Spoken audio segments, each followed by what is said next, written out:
Alhamdulillah, kita berada pada marhalah ini yang insya-Allah kita akan sama-sama, ada dua saja usul lagi. Yang pertama kita akan bahas selepas ini tentang usul-usul dalam muktamar, kemudian kita akan mendengar penggulungan daripada Tuan Guru Presiden dan taujihat daripada Mursyidul Am. Saya melihat bahawa keseluruhan perbahasan perwakilan pada kali ini sangat baik. Alhamdulillah dan tahniah kepada semua. Hari ini saya sengaja pakai vest Sabiqun sebagai satu penghormatan pada Sabiqun dan sebagai peringatan kepada kita semua, satu hari kita akan masuk Dewan Sabiqun. Ya. Lujnah Pemerkasaan, saya lihat bahawa perbahasan pada kali ini lebih tertumpu kepada aspek-aspek persiapan menghadapi pilihan raya, pembinaan jentera, muafakat politik dan teguran-teguran yang baik di kalangan kita secara terbuka. Ini suatu perkembangan positif kerana muktamar kita ialah medan untuk kita luahkan pandangan, komentar kepada pimpinan dan rakan-rakan kita untuk penambahbaikan parti kita. Secara keseluruhan saya tengok tidak ada siapa yang menyentuh isu alam sekitar pada kali ini. Saya pun tak tahu sama ada kita tidak peka kepada isu itu, sedangkan di luar sana dunia sedang bicarakan soal perubahan iklim yang sangat serius. Dan kita tahu bagaimana kesan perubahan iklim yang berlaku ini menyebabkan dia akan mengganggu sekuriti makanan negara, dia akan mengganggu seluruh infra kepanasan global dan meningkatkan suhu dunia yang kesannya banjir, hujan tidak menentu dan semua. Fenomena-fenomena ini sangat besar di luar. Saya mengharapkan semua ahli-ahli parti untuk kita mendukung satu gagasan menjadi dominasi kepada isu-isu pembelaan kepada isu-isu yang melibatkan soal alam sekitar. Boleh? Dan saya telah bicarakan dengan pemuda melalui Jabatan Amal supaya petugas-petugas kita juga menjadi rakan kepada alam sekitar. Kita nak kita dominasi isu-isu alam sekitar, isu pencemaran toksik, isu menyebabkan berlakunya pembuangan sampah yang tidak terurus dengan baik dan sebagainya. Ini kesan direct kepada kita dan kehidupan kita. Ya, berpuluh loji terpaksa ditutup kerana pelanggaran kepada sistem dan pencemaran punca-punca minuman kita. Dan ini sebenarnya sangat serius. Ya, sebab itu saya fikir bahawa di peringkat negeri kawasan kita perlu lead isu-isu alam sekitar. Ya, jangan kita hanya menjadi pemerhati kepada apa yang berlaku, sebab saya tengok gagasan alam sekitar ni gagasan yang betul-betul menempati apa yang Allah gariskan dalam Quran dan apa yang Nabi SAW pandukan kita dalam hadis. Sehubungan dengan itu saya tengok persiapan dalam perbahasan pada kali ini secara keseluruhannya kita ada perkara dibangkitkan soal strategi, termasuklah soal lambang dan sebagainya, walaupun telah disentuh oleh pengarah pilihan raya.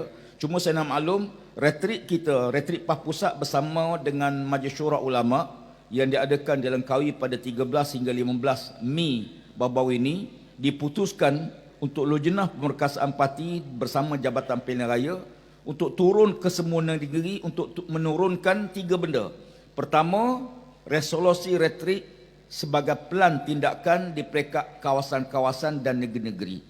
Yang kedua, menyenaraikan kawasan-kawasan parlimen yang menjadi fokus di peringkat Jabatan Pilihan Raya PAH Pusat supaya negeri dapat memantau secara langsung kawasan-kawasan tersebut.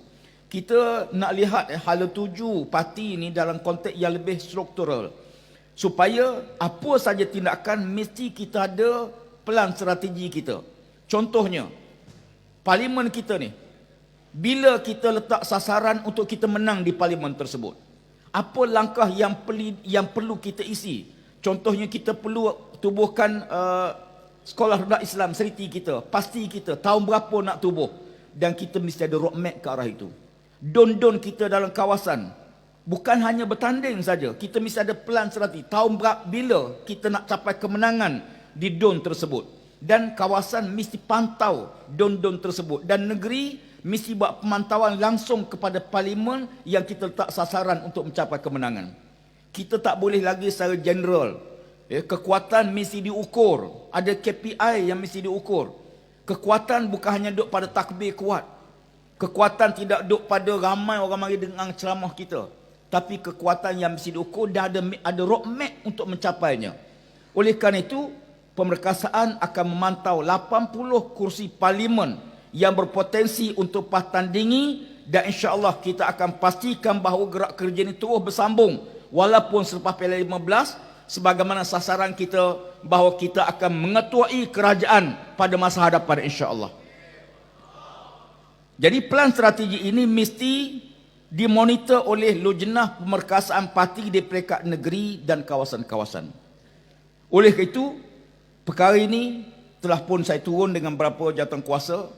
Cuma tinggal beberapa buah negeri saja lagi yang akan kita turun untuk persaingan pertama, dan Jabatan Pilihan Raya akan terus monitor 80 kursi yang kita letakkan sebagai kursi yang kita pantau secara dekat, kursi-kursi ini untuk kita perkasakan kekuatan parti.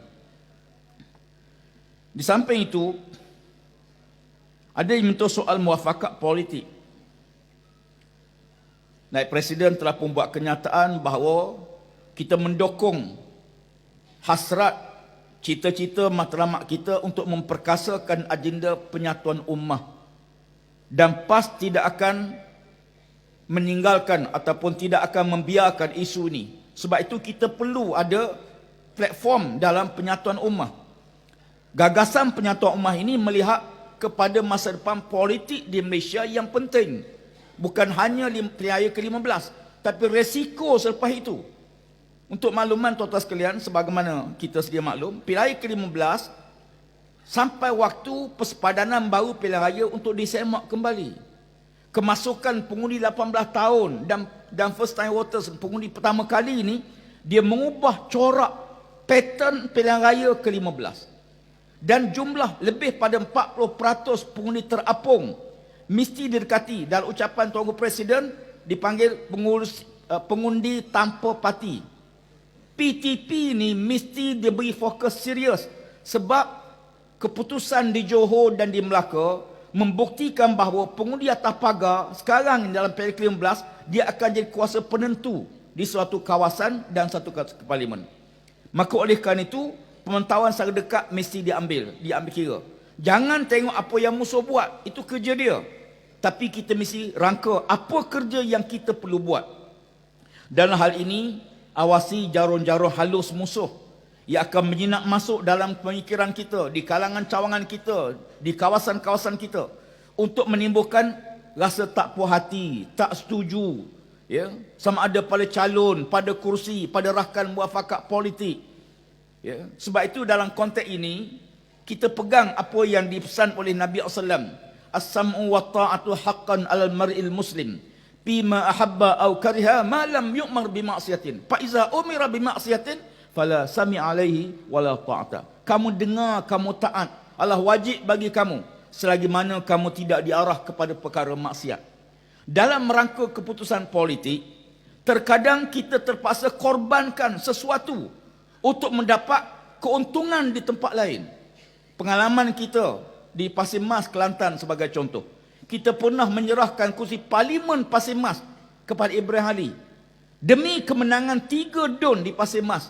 Kerana waktu itu Kelantan kritikal. Kita hanya menang 1 kursi di Kelantan. Strategi ini adalah keputusan di peringkat parti yang melihat kerangka besar. Alhamdulillah, kita berjaya mencapai kemenangan. Walaupun kita serah kursi Pasir Mas pada Ibrahim Ali, dia bertanding atas tiket PAS, tetapi yang penting strategi kita untuk menang 3 DUN kita berjaya capai. Ada masanya kadang-kadang parti terpaksa buat keputusan lebih besar daripada negeri. Kita pernah menukar DUN di Kelantan dengan DUN di Pahang. Mendapatkan kursi PKR masa itu dalam muafakat dalam bahasa alternatif. Kita dapat kursi di Kelantan kerana kursi ini lebih potensi untuk kita menang. Kita tukar dengan DONG kepada PKR yang payah untuk kita mencapai kemenangan. Akhirnya strategi kita berjaya. Kita menang di Kelantan. Duka cita, rakan-rakan kita diraup tidak puas hati keputusan parti.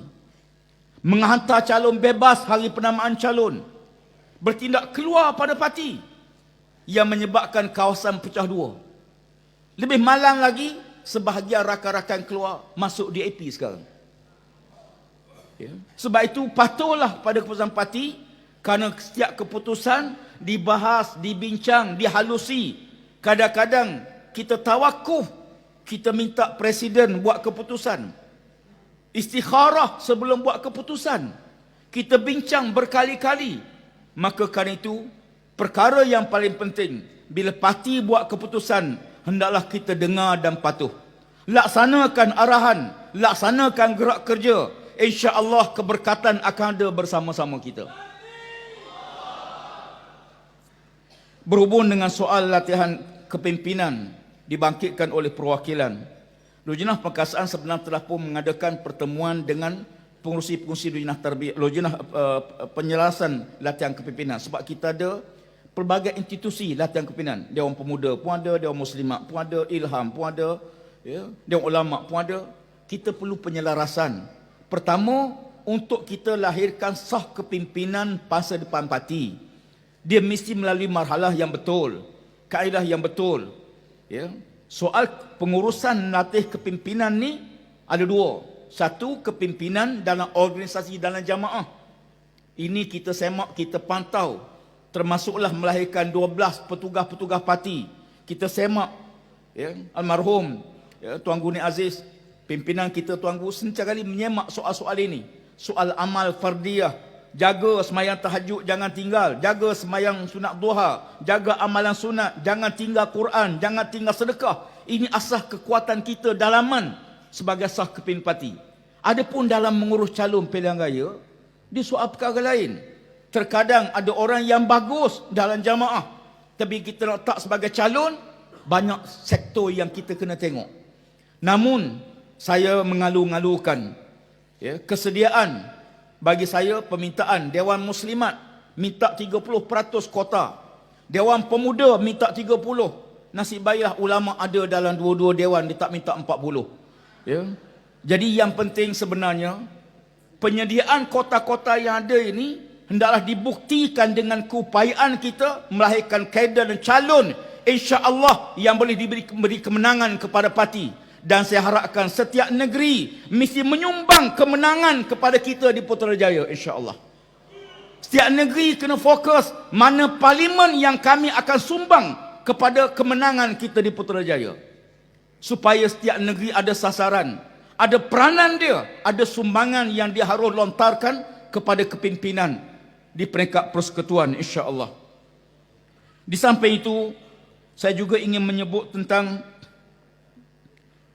keyakinan, jaminan PAS kepada rakyat Malaysia, kepada orang Islam dan bukan Islam, bahawa kami menjamin bahawa keadilan sebuah negara yang berintegriti, negara yang bermaruah, negara yang tidak ada korupsi, negara yang adil kepada semua kaum, insya-Allah PAS mampu menterjemahkan sebuah negara yang kita ingini bersama. Keyakinan ini kita paksikan kepada pencapaian kita di Kelantan, di Terengganu, di Kedah, pencapaian kita selama ini.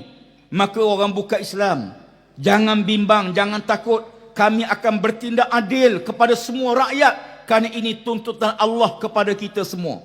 Maka kerana itu kita harus membina keyakinan. Nabi SAW menyebut, Najaa awwalu hazil ummah bil yaqini wa zuhdi, wa yuhliku akhiruha bil bukhli wal amali. Berjaya generasi awal disebabkan mereka yakin. Mari kita bina keyakinan rakyat kepada parti kita. Mari kita bina keyakinan tersebut. Kita terjemahkan peranan kita dalam masyarakat. Saya nak merakamkan tahniah kepada Jabatan Amal, kepada NGO-NGO kita, petugas-petugas parti kita.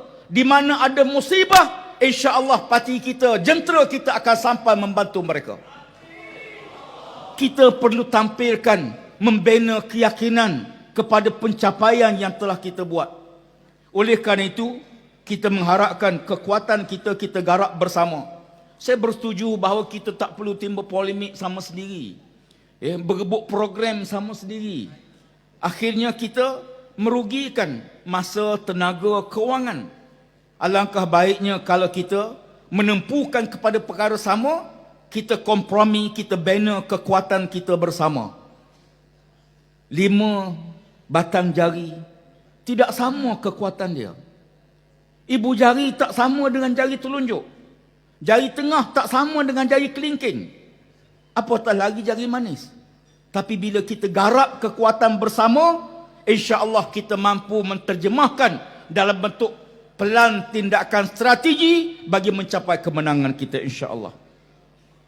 Akhir sekali, saya juga disentuh oleh beberapa perwakilan tentang pelan strategi WINS di peringkat kawasan dan negeri-negeri. Sebenarnya pelan strategi ini tak perlu dibina di peringkat kawasan.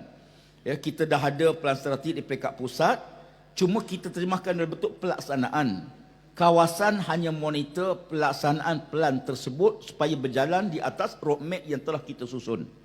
Hingga setakat ini, alhamdulillah, Wawasan Induk Negara Sejahtera yang kita susun sebelum kita menang, hari ini kita berada atas landasan yang betul. Cuma ada perkara yang kita kena kemaskini, kita kena perhalusi, kita kena perteguhkan, dan insya-Allah hasil muafakat bersama kita yakin kita akan dapat mencapai. Ada semak imbang yang kita buat sepanjang masa ke atas WIN, ya, dan termasuk juga di atas budaya politik matan BPMS kita, sentiasa kita pantau dan kita semak. Akhirnya marilah kita sama-sama menghidupkan markah-markah kita yang terbiar, gantilah bendera-bendera yang lusuh yang lama, ya, pastikan cari dana untuk kita cat sikit markah kita biar ceria, ya. Mari kita pasang bendera-bendera dengan penuh keyakinan. Mari kita jaga hubungan masyarakat Islam dan bukan Islam.